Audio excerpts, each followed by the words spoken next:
Part 6. The cabin was quiet, except for the soft hum of equipment and the occasional rustle of papers. Outside, the forest stretched endlessly, its dense trees forming a natural barrier between them and the rest of the world. It felt like they were on the edge of civilization, or perhaps beyond it altogether. For Alex, Rachel, and Dr. Lane, the isolation was both a blessing and a burden. They had space to work without fear of discovery, but the weight of their mission pressed down harder with each passing day. Inside the makeshift lab, Alex adjusted the settings on a portable spectrometer, his brow furrowed in concentration. Beside him, Rachel reviewed footage of interviews she'd conducted back in the city, searching for patterns or overlooked details. Dr. Lane sat at the table, poring over notes and cross-referencing data from their experiments. The atmosphere was tense but focused, each of them aware that time was slipping away. "We're missing something," Alex said suddenly, breaking the silence. He leaned back in his chair, frustration evident in his voice. "We've analyzed the gas, isolated its compounds, and documented its effects.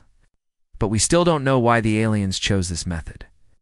Why not just talk to us directly?" "Maybe they can't," Rachel suggested, looking up from her laptop.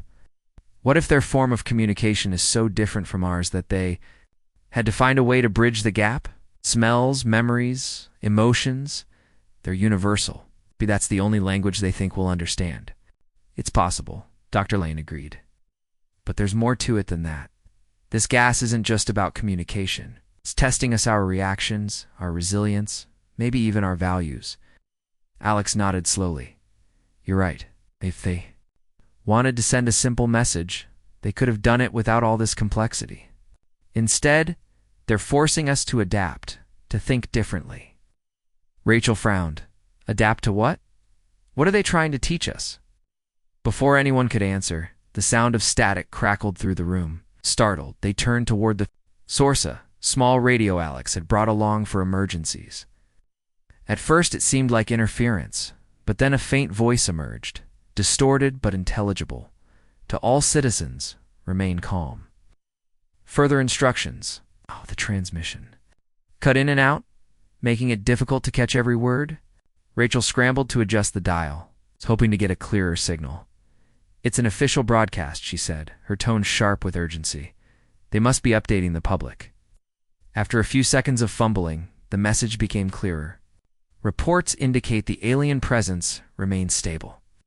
Military forces are preparing defensive measures in case of escalation. Citizens are advised to stay indoors and await further guidance." The trio exchanged uneasy glances. Defensive measures. The phrase sent a chill through the room. It confirmed what they had feared: the government was gearing up for conflict, not cooperation. "This changes everything," Alex muttered, running a hand through his hair. "If the military starts attacking, the aliens might retaliate. If that happens, they'll see us as hostile," Dr. Lane finished grimly. "All their efforts to communicate will be wasted." Rachel stood abruptly, pacing the cramped space. "We can't let that happen. We need to show them we're not all like that some of us want to understand." "But how?" Alex asked. "We're 3 people hiding in the woods. No one's going to listen to us." "Wait," Rachel replied firmly. "But if we can prove that the gas isn't harmful and that it's part of their attempt to connect, we might have a chance. We just need evidence strong enough to convince people." Dr. Lane leaned forward, her expression thoughtful. "Agaletta, there's another angle here.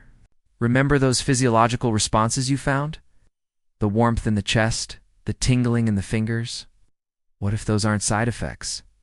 What if they're intentional?" "You mean like a sign of acceptance?" Alex asked, his eyes widening. "Exactly," Dr. Lane said. "Think about it. If the gas adapts based on emotional states, then positive reactions might signal trust or openness. Negative ones could indicate fear or resistance. Maybe the aliens are using the gas to gauge who's willing to cooperate." Rachel stopped pacing, her mind racing. "That makes sense?"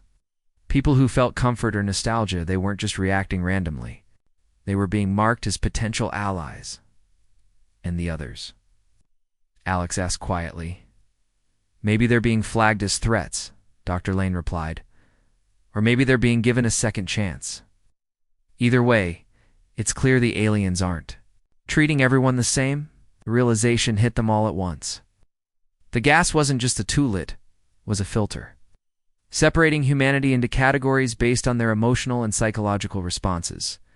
Those who embraced the experience were likely seen as worthy of dialogue, while those who rejected it risked being labeled as enemies. "So what do we do now?" Rachel asked, her voice tinged with desperation. "How do we use this to stop the military from attacking?" "We start by proving the gas is safe," Alex said decisively. "If we can demonstrate that it doesn't cause harm and that its effects are temporary, we might be able to sway public opinion, and we release the information publicly," Rachel added. "Through social media, news outlets, anything we can get our hands on. If enough people see the truth, they'll demand answers instead of violence." Dr. Lane hesitated, her gaze fixed on the vial containing the isolated compound. "It's risky. If we go public too soon, we could lose control of the narrative. The government might shut us down or worse." "We don't have a choice," Rachel insisted. "Every minute we wait puts us closer to disaster." Alex nodded reluctantly. "She's right. Can't sit back and hope someone else figures this out. It's up to us." With the decision made, they divided the tasks. Alex and Dr. Lane focused on finalizing their analysis of the gas, compiling data, and preparing a report that could be shared with the world. Rachel took charge of crafting a message, one that would explain their findings clearly and concisely, appealing to reason rather than fear. As they worked, the tension in the cabin grew palpable. Each of them knew the stakes. Failure meant war. Success meant a fragile chance at peace.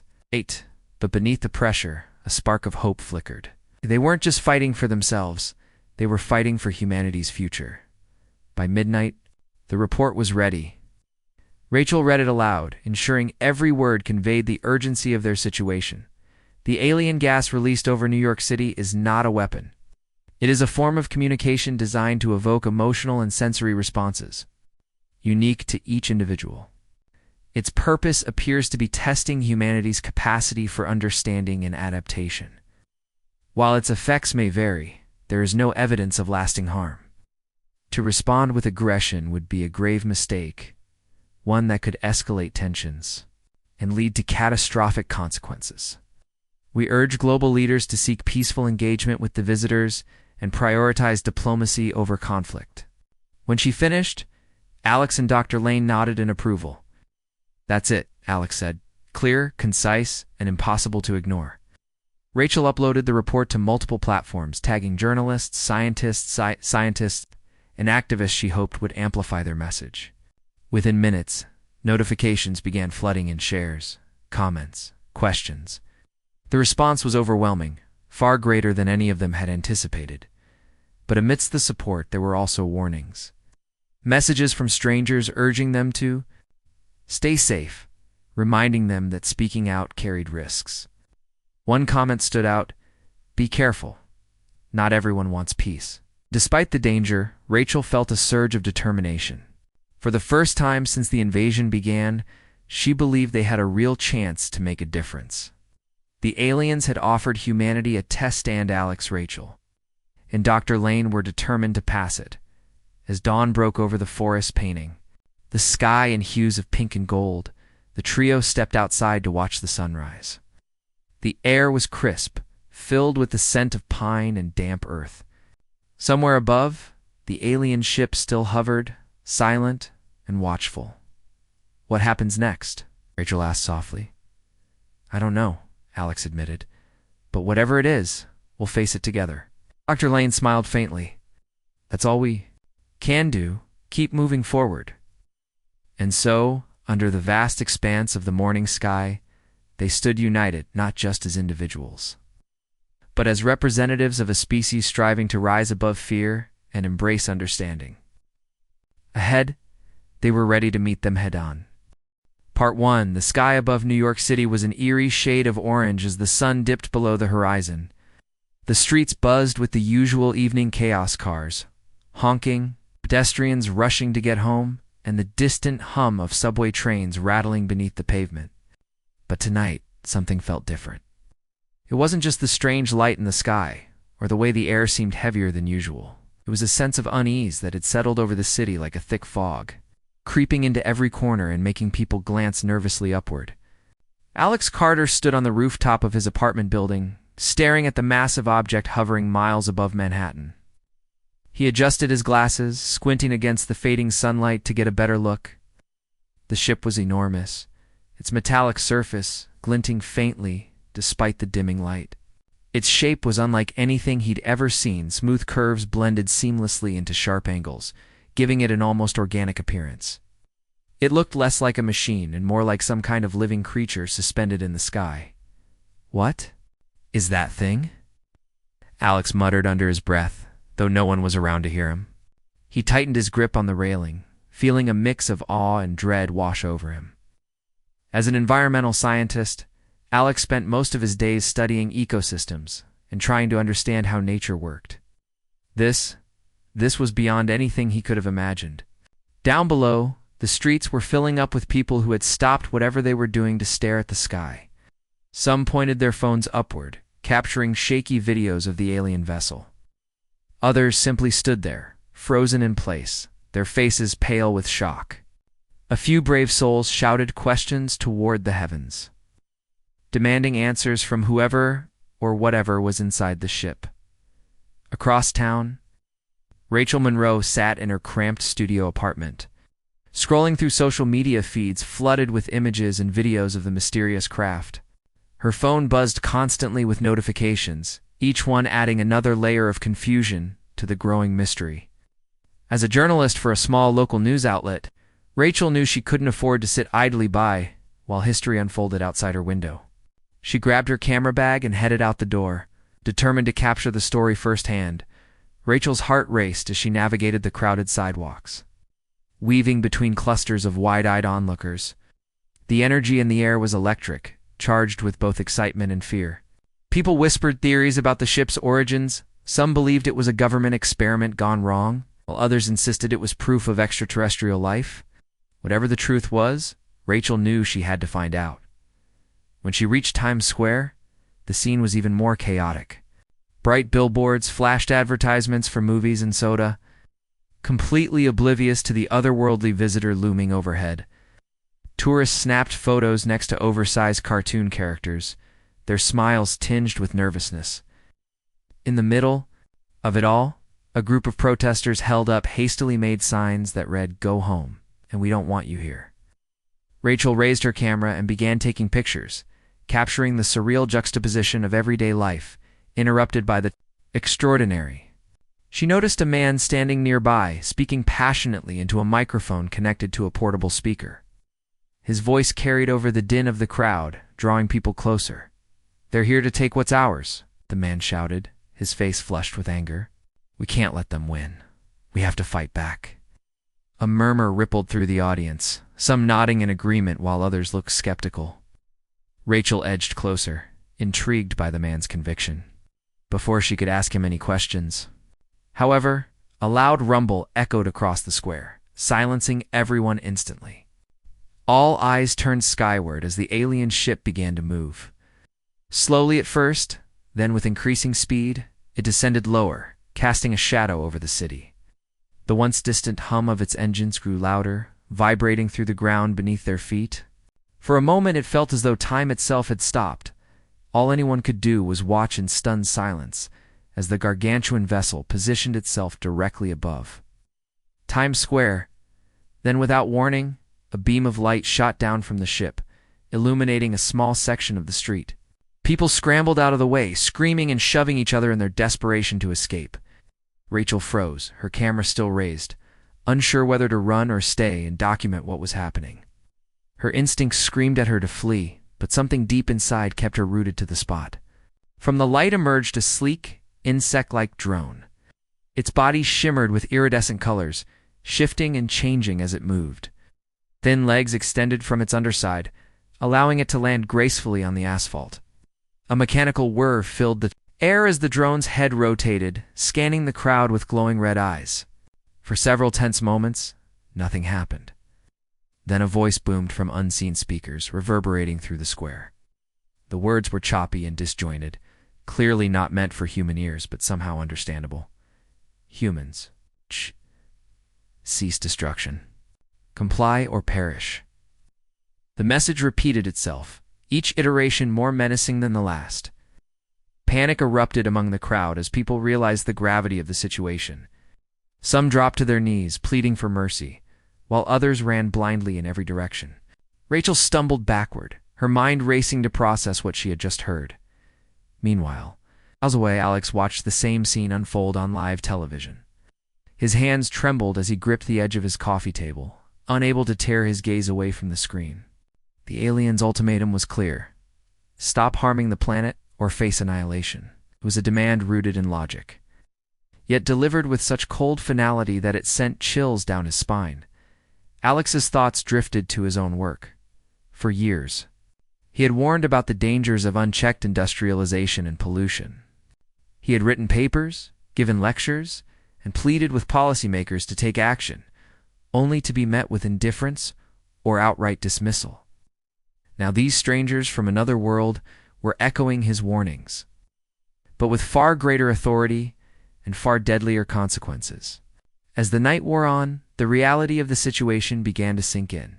The aliens weren't leaving anytime soon. Their presence loomed large, casting a shadow not just over New York, but over the entire planet. Humanity stood at a crossroads, forced to confront the damage it had inflicted on its own home.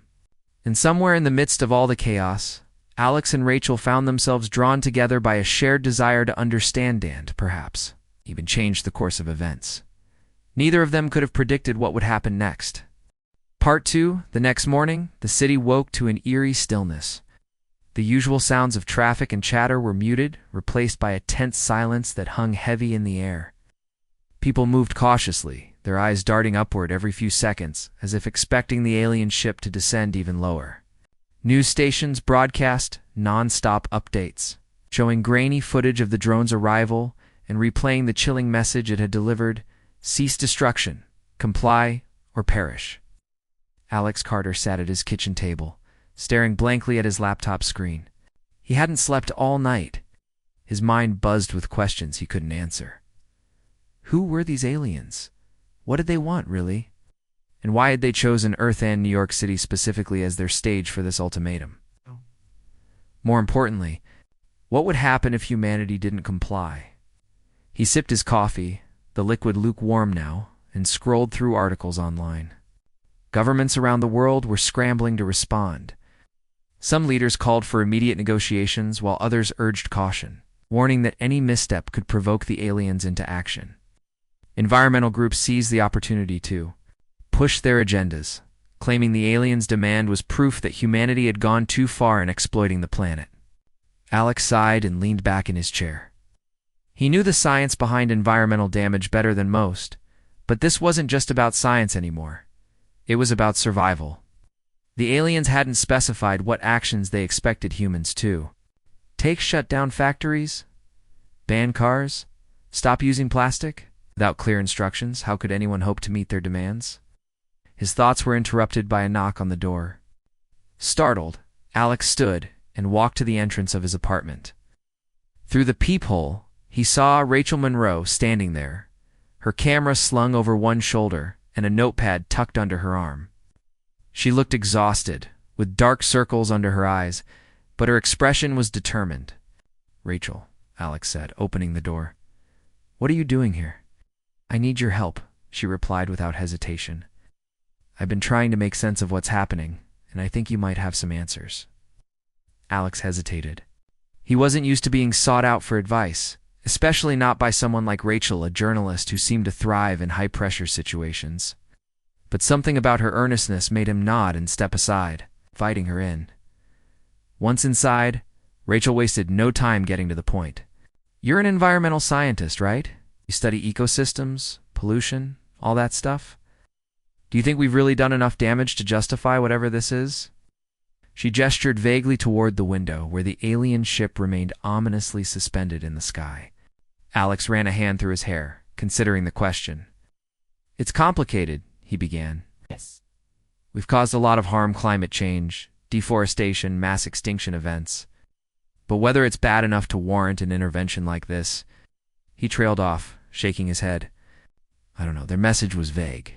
They didn't say exactly what they wanted us to do. That's part of the problem, Rachel said, pacing the small living room. No one knows what to do. Global leaders are arguing among themselves. Corporations are panicking, and ordinary people are terrified. Last night I saw families packing up their cars and leaving the city. They think the aliens are going to attack. Alex frowned. But they haven't attacked yet. They gave us a warning. Maybe they're giving us a chance to fix things before it's too late. Or maybe they're testing us, Rachel countered. Seeing how we react when faced with a threat we can't fight back against. The two fell silent, each lost in their own thoughts. Finally, Alex spoke up. If we want to figure out what they want, we need to understand them better. Their technology, their motives, their biology, and the way they communicate. Everything matters. Rachel nodded slowly. That's why I came to you. You're the closest thing I know to an expert on understanding complex systems. If anyone can piece together what's going on, it's you. Alex felt a pang of doubt. He wasn't sure he was cut out for this kind of responsibility. Still, the idea of sitting idly by while the world unraveled around him was unbearable. Okay, he said finally. Let's start with what we know so far. Over the next hour, they pored over news reports, scientific journals, and videos captured during the drone's appearance. Rachel shared her observations from Times Square, describing the strange shimmering effect of the drone's body and the mechanical whirry noise it emitted. Alex listened intently, jotting down notes and sketching rough diagrams. There's something else, Rachel added suddenly. When the drone spoke, it didn't use words exactly. It sounded more like fragments of language stitched together, like it was translating on the fly. That's interesting, Alex murmured. If they're using translation software, it means they don't speak English or any human language naturally. That tells us they're either highly advanced or completely unfamiliar with our species. Or both, Rachel suggested just then. The TV in the corner of the room flickered to life, breaking the quiet hum of conversation. A breaking news alert flashed across the screen, accompanied by urgent voices. Alex grabbed the remote and turned up the volume. We interrupt this broadcast to bring you live coverage of a new development, the anchor announced. Moments ago, multiple witnesses reported seeing additional drones emerging from the alien ship. These drones appear to be releasing a mysterious gas into the atmosphere. Rachel's eyes widened. Gas? What kind of gas? The screen switched to footage of the drones hovering above various parts of the city. Thin streams of pale green mist poured from their undersides, drifting lazily through the air. Below scrambled to cover their faces, coughing and gagging as the gas spread. Oh no, Alex whispered, his stomach sinking. This must be their next move. What does it mean? Rachel asked, her voice tight with anxiety. It could be anything, Alex replied grimly. A weapon? A test? A warning it's impossible to say without analyzing it? But if it's airborne, it could affect everyone exposed to it. As they watched, the scene shifted to interviews with bystanders. One man waved his arms frantically, shouting into the camera. It smells weird, like dirt and old books. And I don't know home. Why does it smell like home? Another woman chimed in, her tone bewildered rather than frightened. I thought it would hurt, but it doesn't. It's just familiar. It's weird, right? Rachel turned to Alex, her brow furrowed. Familiar? What does that even mean? I don't know, Alex admitted, his mind racing. But it doesn't sound like a typical chemical weapon. Most gases designed to incapacitate humans cause pain, panic, or disorientation. This is different. Before they could discuss it further, another update appeared on the screen.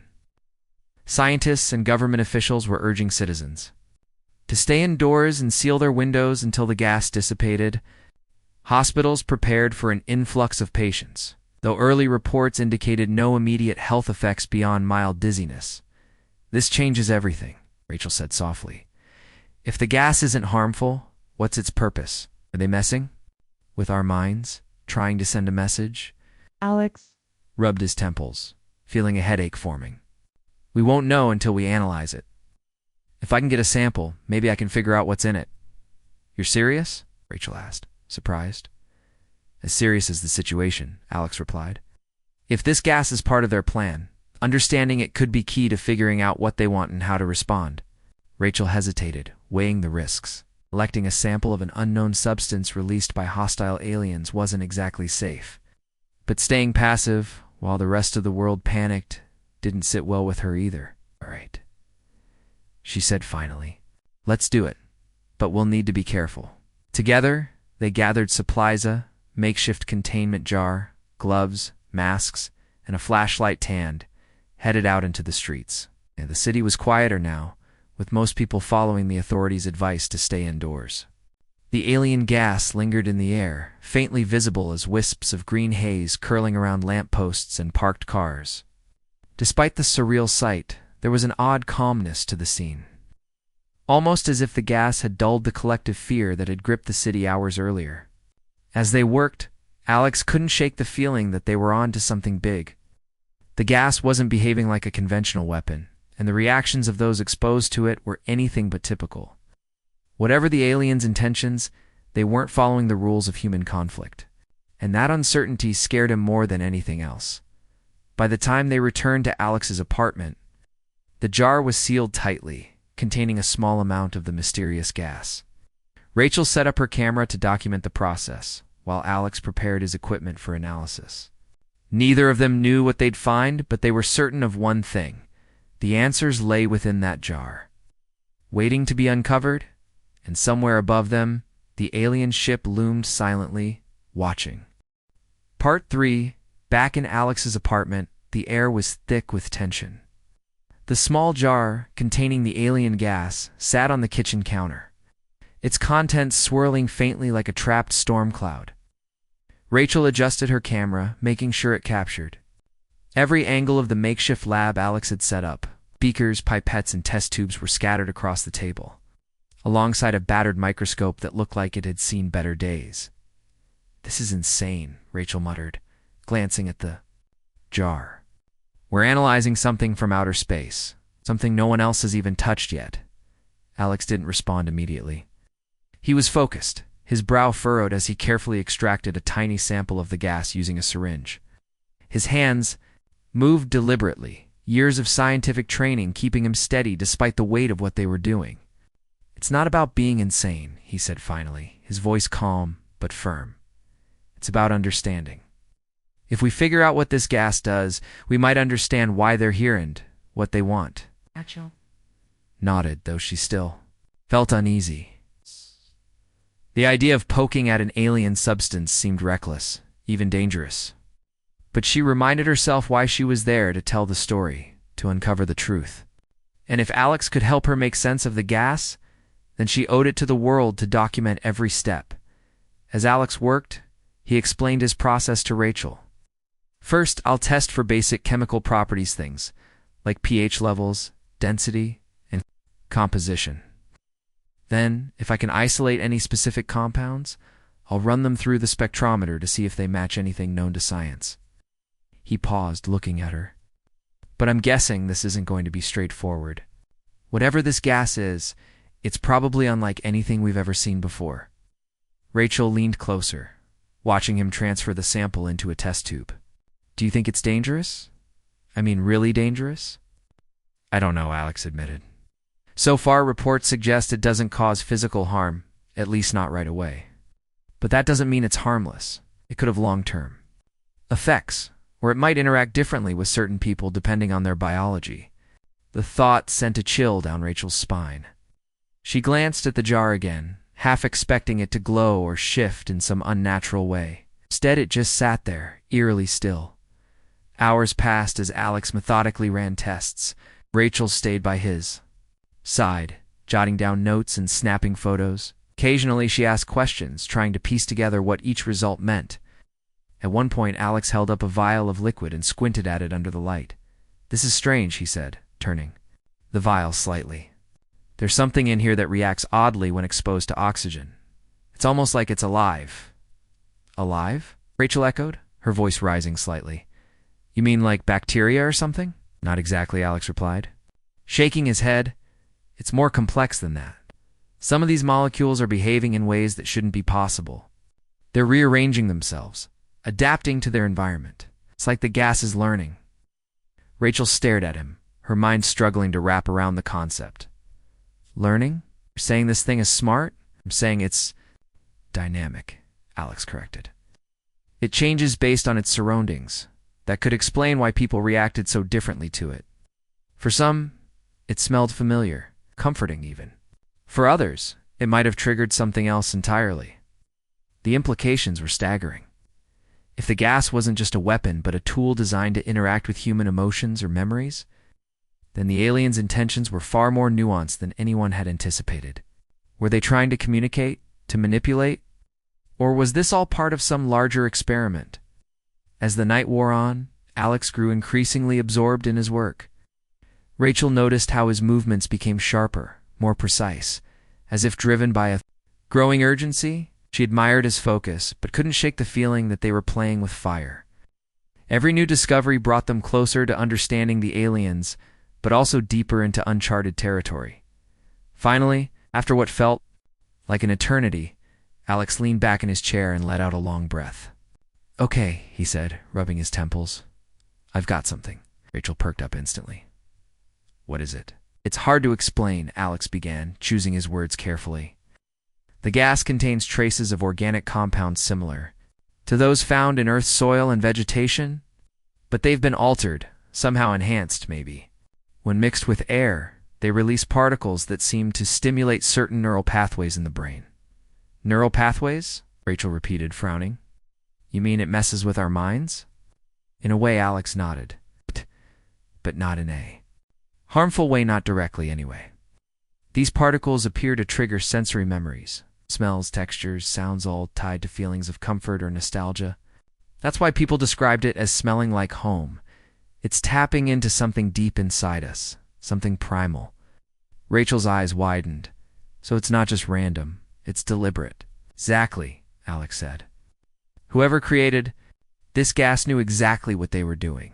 Wanted it to evoke a specific response, but why?" Rachel pressed. "Why go through all this trouble just to make us feel cozy?" "That's the million-dollar question," Alex admitted. "Maybe they're trying to establish trust. Or maybe they're testing us, seeing how we react when faced with something that feels safe instead of threatening."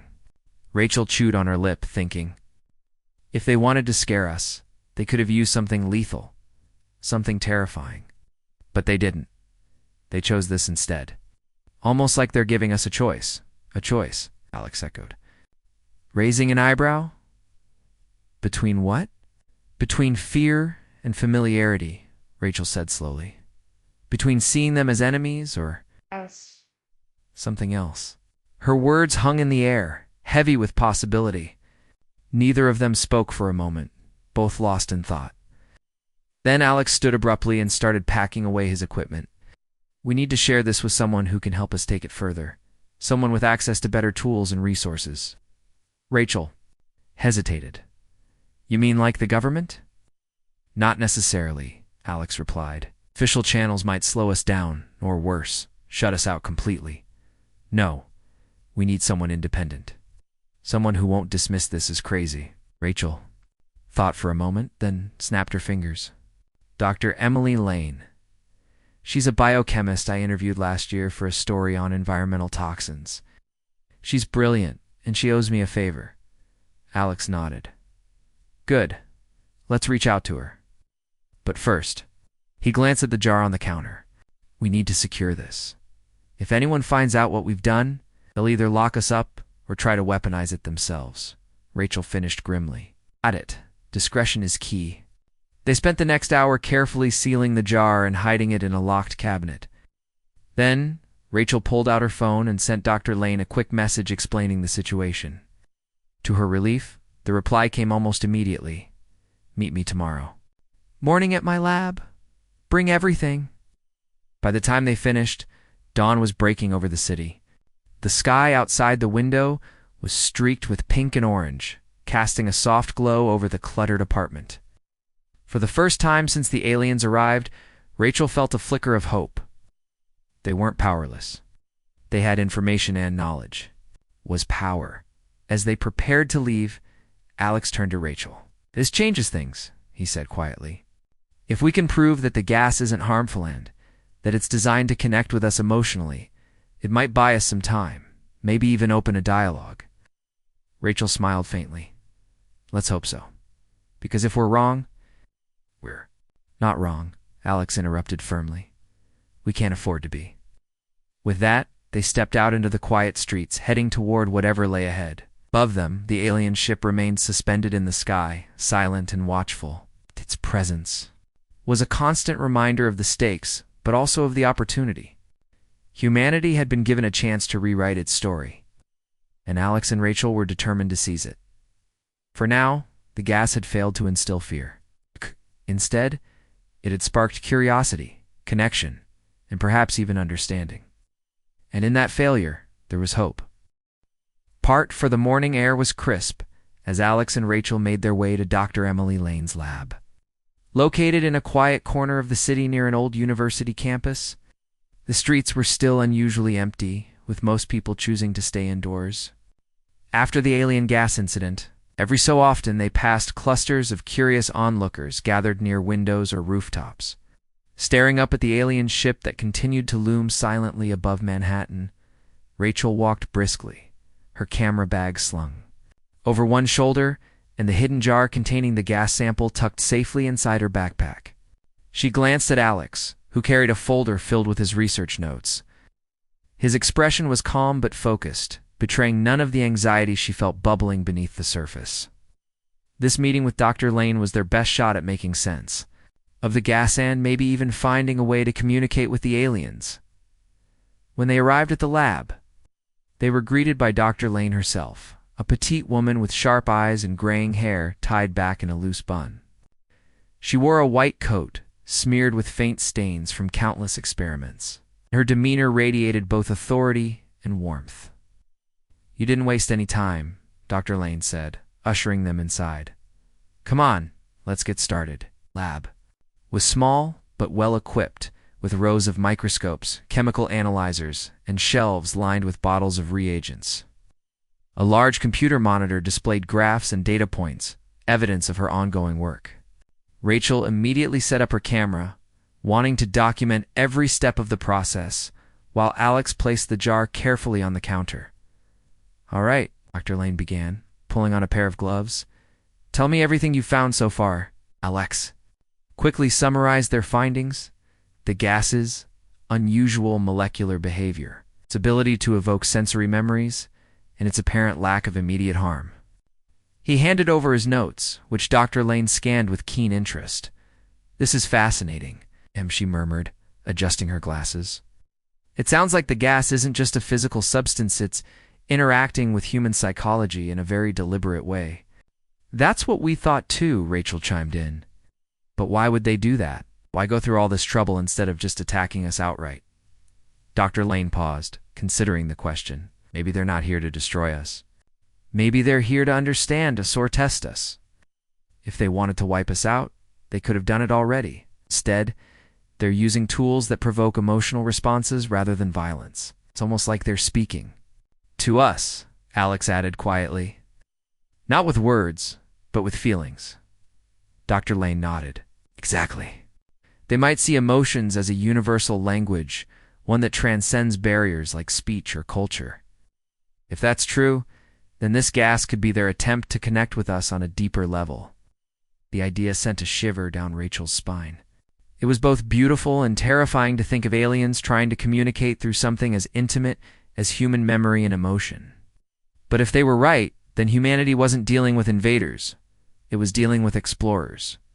With that in mind, Dr. Lane got to work. She donned a protective mask and carefully extracted a small amount of the gas, placing it under a high-powered microscope. As she examined the sample, her brow furrowed in concentration. There's definitely something unique about these molecules, she said after a moment. They're structured similarly to pheromones, chemical signals used by animals to communicate. They're far more complex. And look at this. She pointed to a cluster of glowing particles on the screen. These structures are self-replicating. They adapt based on their environment. Alex leaned closer, his eyes widening. That explains why the gas seems alive. It's evolving. Or learning. Dr. Lane corrected. Whatever created this gas designed it to interact intelligently with its surroundings, its incredibly advanced technology or biology. Rachel watched the exchange with growing excitement. Each new discovery brought them closer to understanding the aliens' intentions. But alongside that excitement came a nagging worry. What if their conclusions were wrong? What if the gas had a hidden purpose they hadn't uncovered yet? What happens next? Rachel asked finally. If this gas is meant to evoke emotions, how does that help us respond to them? We need to figure out what emotions they're targeting, Alex replied. And why? Are they trying to comfort us? To warn us? Or to manipulate us into doing something specific? Dr. Lane nodded. That's where your interviews come in handy, she said, turning to Rachel. You've been talking to people exposed to the gas? What kinds of reactions have you heard about? Rachel thought for a moment. Most people describe feeling calm, even nostalgic. Like the gas reminded them of happy memories, childhood homes, family gatherings, places they felt safe. But there are exceptions. Some reported feeling uneasy, like the smell triggered bad memories instead. That makes sense, Dr. Lane said. Emotions aren't one size fits. The same stimulus can elicit different responses depending on the individual. These aliens must know that, which means they're either testing a broad range of reactions or looking for something specific. As the discussion unfolded, Alex suddenly stood up straight, his eyes lighting up. My research, he exclaimed. I've studied how certain fungi release compounds that affect human perception. Could the gas be mimicking those effects? Dr. Lane raised an eyebrow. Fungi? You mean like mushrooms? Not exactly, Alex explained. Certain types of soil-dwelling fungi produce spores that interact with our nervous system. But they can trigger feelings of relaxation or clarity. If the aliens analyzed Earth's ecosystems, they might have reverse-engineered those compounds to create the gas. It's possible, Dr. Lane agreed. If they've incorporated elements of Earth's biology into their design, it would. Explain why the gas feels so familiar to us. Rachel listened intently, piecing together the puzzle. So, the gas isn't just alien tech, it's a blend of alien and Earth-based elements. That's kind of poetic, isn't it? In a way, Alex admitted. But it also raises questions. How did they learn about Earth's ecosystems? They've been studying us for years without us realizing it? Before anyone could answer? The lab's phone rang, breaking the tension. Dr. Lane picked it up, listening intently before hanging up with a troubled expression. That was a colleague, she said. The government has issued a statement they're calling the gas biohazard and urging everyone to avoid exposure. They're sending teams to collect samples for analysis. Alex and Rachel exchanged worried glances. If the authorities discovered what they were doing, they'd likely confiscate the sample and shut down their investigation. We need to move quickly, Alex said. If we lose access to this gas, we lose our chance to understand it. Lane nodded. Agreed. Let's run a few more tests tonight. I'll focus on isolating the active compounds, while you two gather more data from the public. See if anyone else has experienced unusual reactions. Rachel grabbed her camera. I'll head back to Times Square and talk to more witnesses. I'll come with you, Alex offered. We'll cover more ground together. After thanking Dr. Lane, they left the lab and headed toward the heart of the city. As they walked, Rachel couldn't shake the feeling that they were running out of time. The government's involvement meant increased scrutiny and potentially dangerous consequences if their efforts were discovered. At Times Square, the scene was chaotic, but subdued. Groups of scientists and hazmat-suited officials moved methodically through the area, collecting air samples and interviewing witnesses. Despite the official presence, many locals lingered nearby, eager to share their experiences. Rachel approached a young couple sitting on a bench, holding hands and staring blankly at the ground. Hi, she said gently. Can I ask you a few questions about the gas? The woman looked up, her eyes red-rimmed from crying. Sure, she said softly. What do you want to know? How did it make you feel? Rachel asked, her camera rolling. The man spoke first. It smelled like my grandmother's house, like cookies baking in the oven. For a second, I forgot everything else. the aliens, the fear. All I could think about was being a kid again. Then, the woman added, her voice trembling. It turned sour, like the smell changed. Suddenly, I remembered losing her. It was overwhelming. Rachel thanked them and moved on, her heart heavy. Their story reinforced what she'd suspected.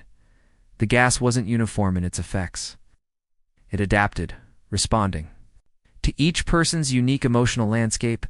As the day wore on, Alex and Rachel collected dozens of accounts, each one adding another layer to the mystery. By the time they returned to Dr. Lane's lab, they were exhausted but hopeful. Together, they reviewed the new data, searching for patterns that might reveal the gas's ultimate purpose. By midnight, Dr. Lane had isolated several key compounds within the gas.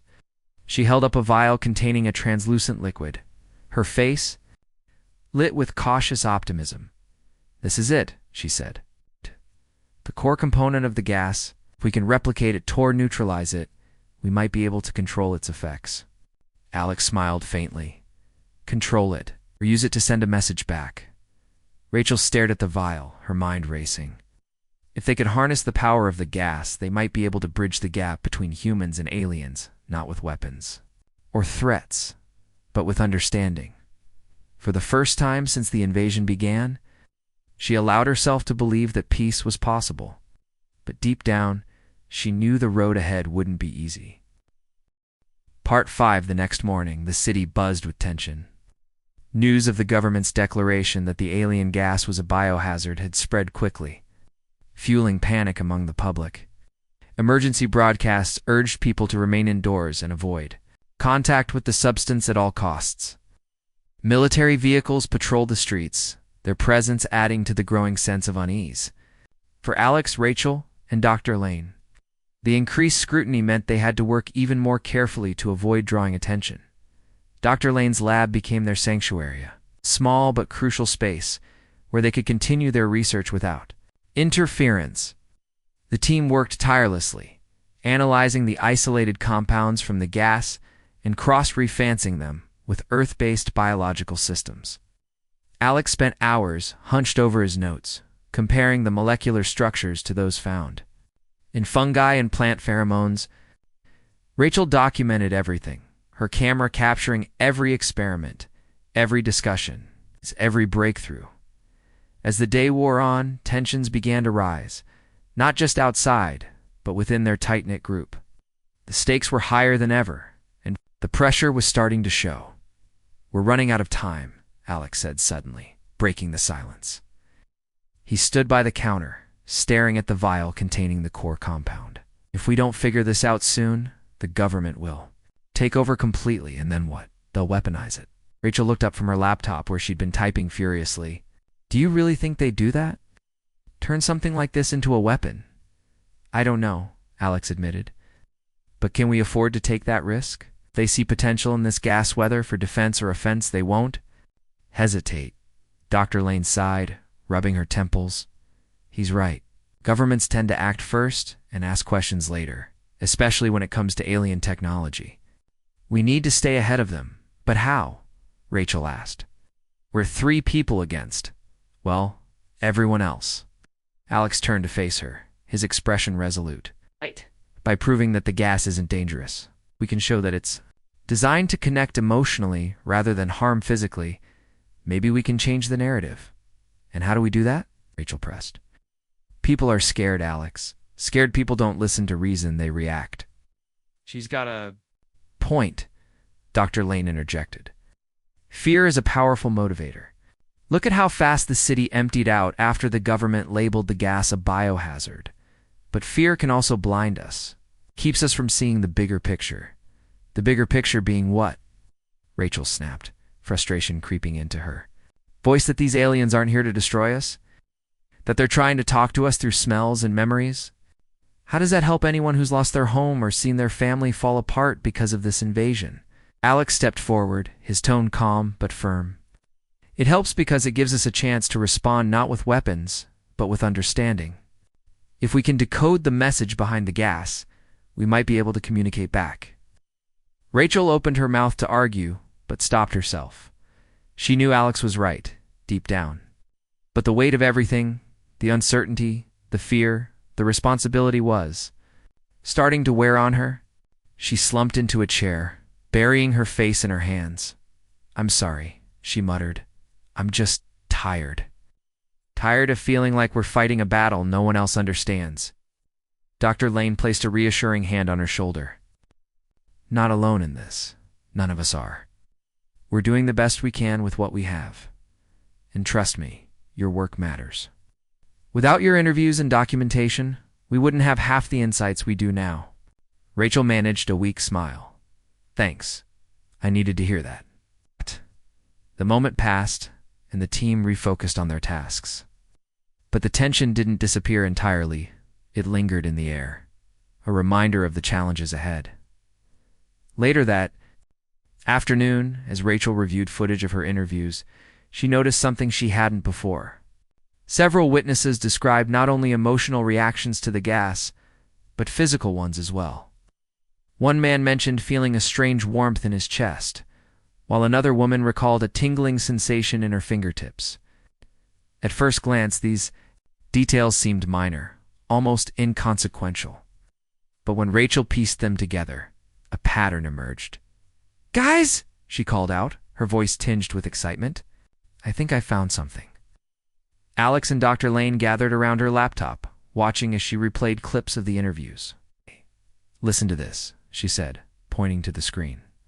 "These people aren't just describing emotions, they're describing physiological responses too." Dr. Lane frowned, leaning closer. "Physiological responses? You mean like changes in body temperature or nerve activity?" "Exactly," Rachel replied. "And look at this." She pulled up a transcript of an interview with a teenage boy who claimed he could feel colors after being exposed to the gas.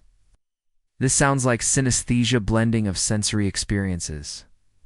What if the gas doesn't just trigger memories? What if it rewires our brains temporarily? Lex's eyes widened. That would explain why some people reacted differently than others. The gas might interact with individual brain chemistry, amplifying certain traits or abilities. Possible, Dr. Lane agreed. But if that's true, then its effects aren't universal. They're tailored to what? Rachel asked. To personality? Genetics? To intent? Alex said slowly. What if the gas adapts based on what the person needs or fears most? The room fell silent as the implications sank in. If the gas was designed to target specific psychological or emotional states, then its purpose went far beyond simple communication. It was probing humanity, testing its limits, perhaps even gauging its worthiness, before they could delve deeper. Into the theory, the sound of footsteps echoed outside the lab. Heavy boots clomped against the tiled floor of the hallway, followed by muffled voices. Rachel froze, her heart pounding. Is that soldiers? Dr. Lane rushed to the door and peeked through the peephole. Sure enough, 2 uniformed men stood just outside, consulting a clipboard. They're checking labs, she whispered urgently. They must be looking for samples. Panic set in. If the authorities discovered the jar of gas or worse, the vial containing the isolated compound, they'd confiscate everything and shut down their operation. Worse yet, they might arrest them for withholding critical information. Quick, Dr. Lane hissed. Hide the evidence. Alex grabbed the jar and the vial, shoving them into a hidden compartment beneath the counter. Rachel hastily closed her laptop and tucked it under her arm. Within seconds, there was a sharp knock on the door. Dr. Emily Lane. A gruff voice called out. We're conducting inspections. Open up. Dr. Lane took a deep breath, composing herself before opening the door. Yes, she said coolly, blocking the entrance with her body. Can I help you? One of the soldiers held up his clipboard. We're collecting data related to the alien gas. Do you have any samples or records we should be aware of? No, Dr. Lane lied smoothly. I've been focusing on unrelated projects, environmental toxins mostly. The soldier narrowed his eyes, glancing past her into the lab. Mind if we take a look around? Not at all, Dr. Lane replied, stepping aside to let them in. Her calm demeanor masked the storm of anxiety brewing inside her. The soldiers scanned the room, their gazes lingering on the equipment and scattered papers. Alex and Rachel exchanged nervous glances, their hearts racing as the men moved closer to the counter, where the hidden compartment lay concealed. Finally, after what felt like an eternity, the soldiers turned to leave. "Thank you for your cooperation," one of them said curtly. "We'll be in touch if we need anything further." As soon as the door clicked shut behind them, the trio exhaled in relief. Rachel leaned against the wall, clutching her laptop. Tightly, that was too close. "It's too close isn't good enough," Alex said grimly. "We can't keep risking this. If they come back, they won't." Dr. Lane interrupted. "At least not today." "But you're right, we need a backup plan. Somewhere safer to continue our work." Rachel nodded. "There has to be a place they won't think to look. Somewhere off the grid." For a moment, no one spoke. Then Alex's eyes lit up. "My family owns a cabin upstate. It's remote, secluded, and stocked with basic supplies. We could move the lab there." "It's risky," Dr. Lane cautioned, "but it might be our only option." "Let's do it," Rachel said firmly. "We can't stop now. Not when we're so close."